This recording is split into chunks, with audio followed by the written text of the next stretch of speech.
Hi again. As promised الفيديو ده هنتكلم على practical strategies نقدر نستخدمها عشان نحسن النيوتريشن بتاعة الأطفال.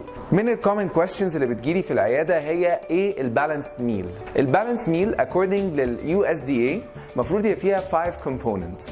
أول حاجة fruits، تاني حاجة vegetables، وبعد كده grains ودairy، وآخر حاجة protein.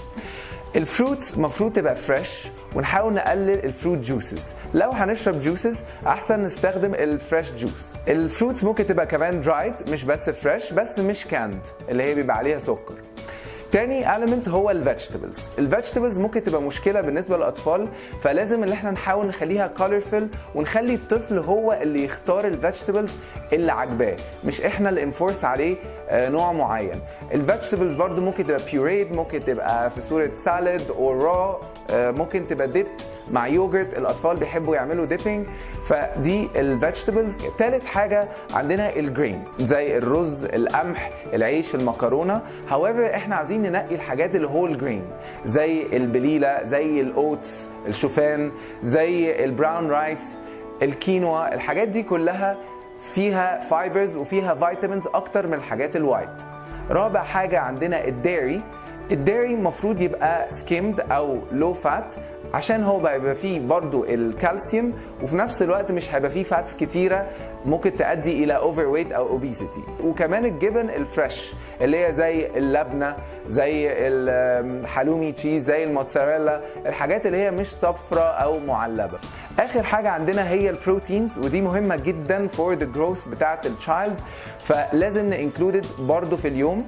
البروتينز ممكن تبقى انيمال بروتين زي اللحمه، فراخ، سمك، وممكن تبقى بلان بيز زي الفول، العدس، الحمص. الحاجات دي لازم نقعد نجرب different forms، ممكن تبقى pureed، ممكن تبقى grilled، ممكن تبقى boiled، بس المهم لازم نقعد نجرب لغايه لما نوصل لطريقه بتعجب الطفل.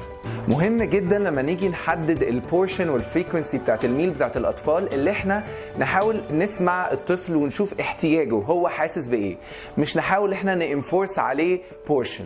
يفضل اللي احنا نبقى جاهزين بسناكس كل ساعتين او كل 3 ساعات، بدل ما ناكلهم ميل كبيره ويحسوا ان هم ستافت.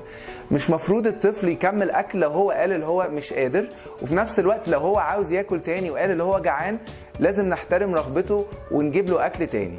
حاجه ممكن انتوا تكونوا بتواجهوها كتير قوي مع الاطفال بالذات في السن ده، حاجه اسمها الفازي ايتنج، او ان الطفل رافض ان هو يجرب اكل نوع معين.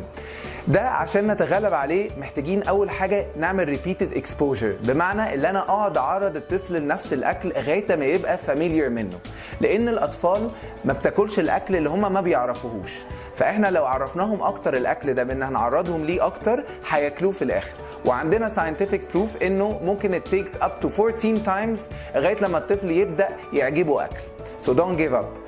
رقم 2 اللي احنا مش مفروض نعمل ريورد بالنسبه للطفل، ما نقولهوش لو انت هتاكل البروكلي هناكلك ايس كريم، ده بيخليه يكره البروكلي اكتر ويخليه يحب الايس كريم اكتر، فاحنا مش عايزين ده يحصل. نمبر 3 هي lead by example، بمعنى ان الطفل لازم يشوفكم بتاكلوا نفس الاكل اللي بتحاولوا تاكلوه له، بمعنى لو عايزين تاكلوه بروكلي لازم يشوفكم بتاكلوا بروكلي برضه. Thank you for watching، و I hope الانفورميشن اللي قلناها النهارده تساعدكم انكم تحسنوا من صحة ولادكم. انا عملت لكم summary لكل الحاجات اللي احنا قلناها، وكمان شوية recipes that are easy to do. Please check the link posted at the bottom of the video.